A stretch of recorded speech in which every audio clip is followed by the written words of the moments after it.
Hello and welcome back to another episode of the Mike Al Show.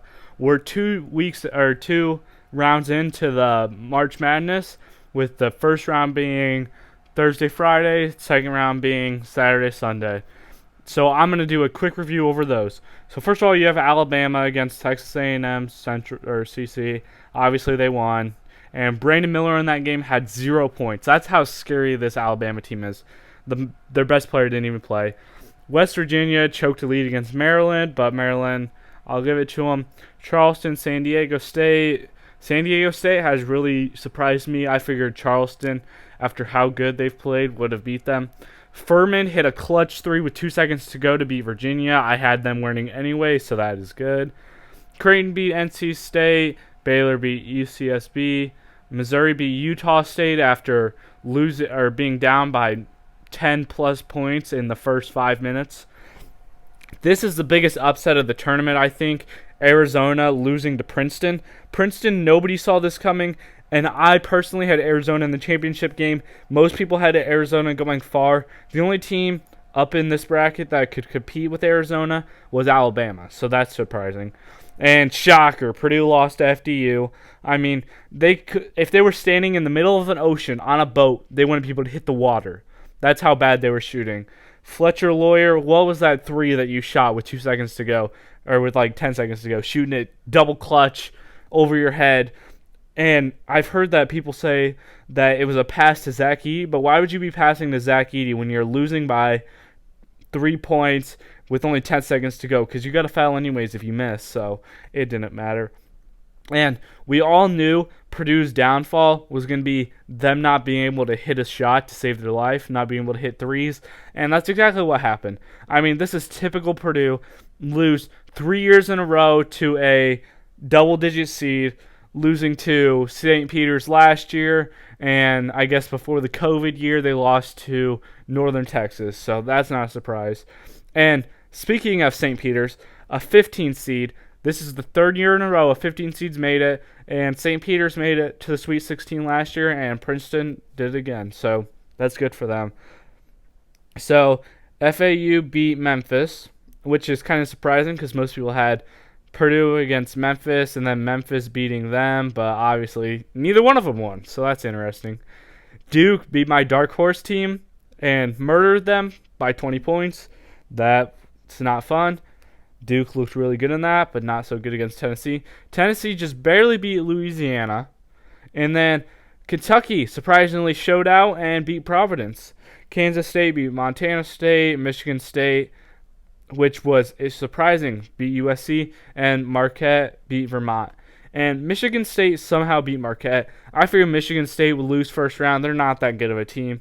Kansas State beat Kentucky, which that's good for them. Tennessee whoop Duke, which is no surpriser. I mean, Duke played good, but just not that good. FAU beat FDU, not a surprise.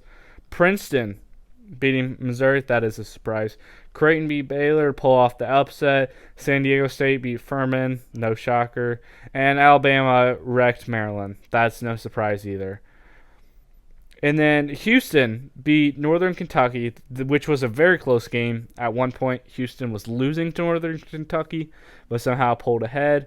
And then Auburn beat Iowa. That was a very good game. Miami beat Drake. IU beat Kent State. Pitt beat Iowa State. Like, how do you score 41 points? That's just pathetic in my eyes. Xavier beat Kennesaw State. Penn State beat Texas A&M. Penn State was really good in that game. Texas beat Colgate. Kansas wrecked Howard without their best player. Arkansas beat Illinois. St. Mary's beat VCU. UConn beat Iona, and Iona's coach left after this and is now St. John's coach, and he just got hired to a 6-year contract. TCU beat Arizona State in a very tight game. Gonzaga beat Grand Canyon. Northwestern beat Boise State. Northwestern was pretty good. And UCLA beat UNC Asheville. No shocker there. And UCLA beat Northwestern. That's not a surprise. I was really rooting for Northwestern. After Purdue lost, it's just a bummer. And I was hoping any Big Ten team that isn't IU or Michigan State won. But Michigan State won, so that's not good. Gonzaga barely beat TCU, but Drew Timme is just too good. And I have Gonzaga winning it all, but I don't know about that at this point. UCLA, it's going to be a very tough matchup for them. UConn, Rex St. Mary's. Arkansas pulled up a massive upset and beat Kansas. I was so happy this happened. At this point, I just want every high seed to lose. Texas beat Penn State. I was rooting for Penn State, but at the same time, I had Texas in the Final Four, so that's what. Xavier beat Pitt. That's not surprising. Miami beat IU. I'm glad about that, but IU, they play terrible on defense, so they kind of deserved it. And now Miami plays Houston, and I really think Miami could win this game because Houston, like especially against Auburn and Northern Kentucky, even though they've won by 10 plus points, it was a very, very close game at a certain point, and they are on their breaking point of this. So here's my predictions for everything else. Alabama's obviously going to beat San Diego State, not even going to be close. Creighton, I feel, is going to beat Princeton. Princeton's run is going to end. Creighton is just too good of a basketball team. And Alabama-Creighton, Alabama's going to win that and make it to the Final Four. Okay, and then over here, FAU against Tennessee. Tennessee's going to win this. I think Michigan State wins against Kansas State based on how Michigan State has been playing as a team. And Tom Izzo is just a March Madness coach. And I hate Michigan State. I hate Tom Izzo, but they'll probably win that. And then I have Michigan State in the Final Four. They play really good in March, and that's really all that matters. And then UCLA and Gonzaga, we're going to go Gonzaga in this just because of how good their offense is. But honestly, I could really very much see UCLA winning this. And whoever wins out of this game is going to make it to the Final Four. Up here, I think Arkansas beats UConn. Arkansas has been playing really good at the same time. And that was tough against Kansas, especially when they didn't have their head coach. But I think whoever wins out of UCLA and Gonzaga makes it to the Final Four. And then up here, Texas is going to be Xavier. And I have Miami pulling up an upset against Houston. Houston is not that good of a team. They're so overrated. And then Texas is going to beat Miami and make it to the Final Four. And then in the Final Four, you're going to have Alabama over here.